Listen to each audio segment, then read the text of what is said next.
Hello student, आज हम class 10th math गणित से अध्याय 8 त्रिकोणमितीय के परिचय से त्रिकोणमितीय सरसमीकाओं को जानेंगे।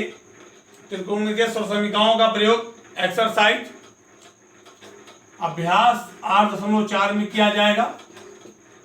8.4 हम इस वीडियो के बाद वाले वीडियो से शुरू करेंगे। इस वीडियो में आप केवल त्रिकोणमितीय सरसमीकाओं के बारे में समझेंगे। मुख्य रूप से 3 सरसमीकाएं होती हैं। पहला, बहुत ही महत्वपूर्ण, sine square theta plus cos square theta equal to 1, ये पहली मुख्य सरसमीका है। दूसरी,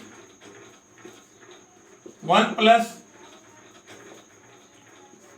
plus tan square theta equal to sec square theta, और थर्ड होता है 1 plus cot square theta equal to cosec square theta.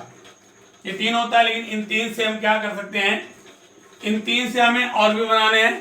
तो देखिए, सबसे पहले क्या करेंगे हम, मान लीजिए साइन स्क्वायर थीटा को यहीं रहने दीजिए, साइन स्क्वायर थीटा को इसी पक्ष में रहने दीजिए, कॉस स्क्वायर थीटा को उधर भेज दीजिए। कॉस स्क्वायर थीटा को आप उधर भेज देंगे तो यहाँ कॉस प्लस में पॉजिटिव है, धनात्मक है, जब उधर जाएगा तो ऋणात्मक हो जाएगा। यानी आप लिख सकते हैं sine square theta equal to 1 और कॉस स्क्वायर थीटा उधर गया माइनस कॉस स्क्वायर थीटा। देखिए, हमारे इसी से ये भी बना हुआ है, मतलब ये इससे उत्पन्न है।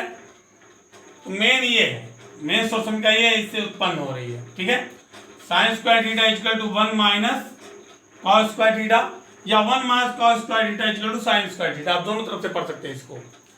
Sine square theta equal to 1 minus cos square theta, या फिर 1 minus cos square theta equal to sine square theta. ठीक है, ऐसे अगर हम यहाँ कॉस को यहीं छोड़ दें, कॉस को यहीं रहने दें, कॉस स्क्वायर थीटा यहीं रहने दें, ठीक है, और साइन को हम उधर भेज दें, साइन को हम उधर ट्रांसफर कर दें, साइन को उधर भेज दिया जाए, तो 1 माइनस साइन यहाँ पॉजिटिव है यानी प्लस में धनात्मक है, तो वहां जाएगा ऋणात्मक यानी माइनस हो जाएगा। 1 माइनस साइन स्क्वायर थीटा, यहाँ साइन से जुड़ रहा है तो उधर जाके वहां घट जाएगा 1 से, यानी cos square theta equal to हो जाएगा 1 माइनस साइन स्क्वायर थीटा। ठीक है, ये भी सीधे उत्पन्न है, यानी इस एक मुख्य सरसमीका से 2 अन्य सरसमीकाएं बनी। इसको भी आप कॉस स्क्वायर थीटा बराबर 1 माइनस साइन स्क्वायर थीटा कह सकते हो, या फिर 1 माइनस साइन स्क्वायर थीटा बराबर कॉस स्क्वायर थीटा कह सकते हो। ठीक है, दोनों तरफ से आप पढ़ सकते हो। Cos square theta equal to 1 minus sine square theta, वही 1 minus sine square theta equal to cos square theta. ठीक है ना। अब सेकेंड में देखिए, ऐसे लिखा हो 1 plus tan square theta equal to sec square theta. इसमें भी हम पक्षांतर कर सकते हैं। मान लीजिए हम 1 को, इस 1 को हम उधर भेज दें सेक के पास, तो tan स्क्वायर थीटा यहीं रह जाएगा, tan स्क्वायर थीटा यहीं रह जाएगा। 1 इससे प्लस में है, 1 इससे जुड़ रहा है, 1 इससे जुड़ रहा है, तो वहां जाके क्या होगा, घट जाएगा। तो लिखेंगे sec square theta minus 1, sec square theta रहेगा, ये प्लस 1 जो यहाँ जुड़ रहा है ये वहां जाके घट जाएगा, माइनस 1 हो जाएगा।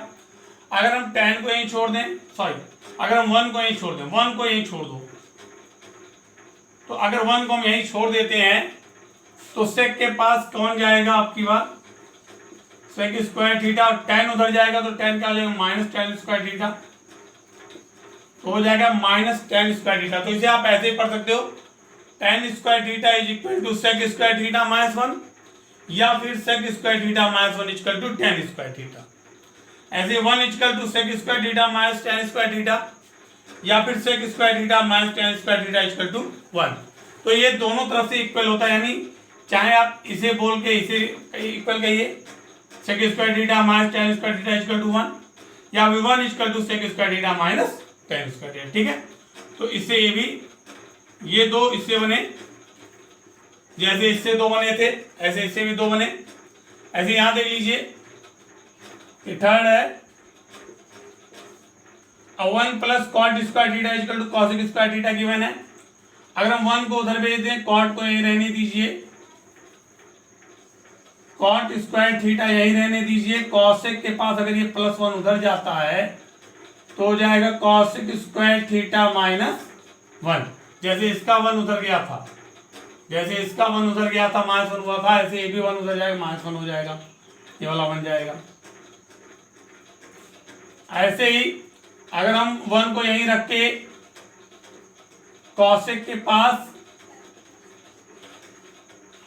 कॉट को ले जाएं, अगर ये कॉट को उठा के उधर ले जाएंगे तो क्या हो जाएगा, कॉट यहाँ प्लस में वहां आ जाएगा minus cot square theta.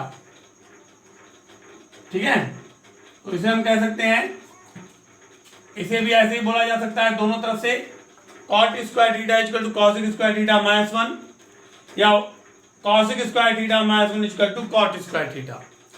1 equal to cosec square theta minus cot square theta, या फिर cosec square theta minus cot square theta equal to 1। अलग अलग जगह पे अलग अलग यूज किए जाते हैं, ध्यान दीजिएगा। इनके प्रयोग भी आपको ध्यानपूर्वक करने होंगे, अलग अलग प्रश्नों में इनका प्रयोग होता है। इनका प्रयोग कैसे किया जाएगा ये हम आपको अगले वीडियो में जब अभ्यास 8.4 शुरू करेंगे उसमें हम बताएंगे।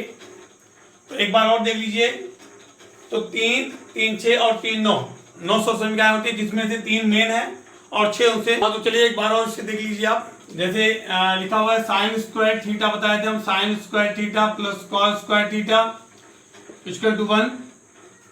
तो अगर हम साइन को यहाँ रखते हैं तो 1 के पास कॉस जाएगा माइनस कॉस स्क्वायर थीटा, अगर कॉस को यहाँ रखते हैं तो 1 माइनस साइन स्क्वायर थीटा। ठीक है, तो ये 3 हो गए, इन तीनों को आप याद कर लीजिएगा, इन तीनों को याद कर लीजिएगा, ये एक से बने हुए हैं। ठीक है, और ऐसे ही 1 plus tan square theta equal to हम बताएं आपको सेक स्क्वायर थीटा। अगर हम tan square theta equal to बोलेंगे तो सेक स्क्वायर थीटा के पास जाएगा 1 माइनस हो जाएगा, या फिर सेक स्क्वायर थीटा के पास हम tan स्क्वायर थीटा ले गए माइनस हो गया, इक्वल टू बचता है 1। ये 3 अलग हो गए, और 3 हम बताए हैं कि 1 plus cot square theta equal to हम बताए हैं आपको कॉसिक स्क्वायर थीटा। अगर हम कॉट को यहीं रखते हैं और कॉसिक के पास 1 ले जाएंगे तो कॉसिक स्क्वायर थीटा -1 हो जाएगा, और कॉसिक के पास अगर हम कॉट को ले जाते हैं कॉसिक स्क्वायर थीटा के पास कॉट स्क्वायर थीटा ले जाएंगे माइनस हो जाएगा, इक्वल टू हो जाएगा 1। तो ये तीनों आपके लास्ट हो गए। तो इस प्रकार 9 सब संख्याएं हो गई, ये 3 मेन हैं और बाकी के ये 2 उनसे बनाई गई हैं। ठीक है, ये 2 उनसे बनाई गई हैं, तो ध्यान से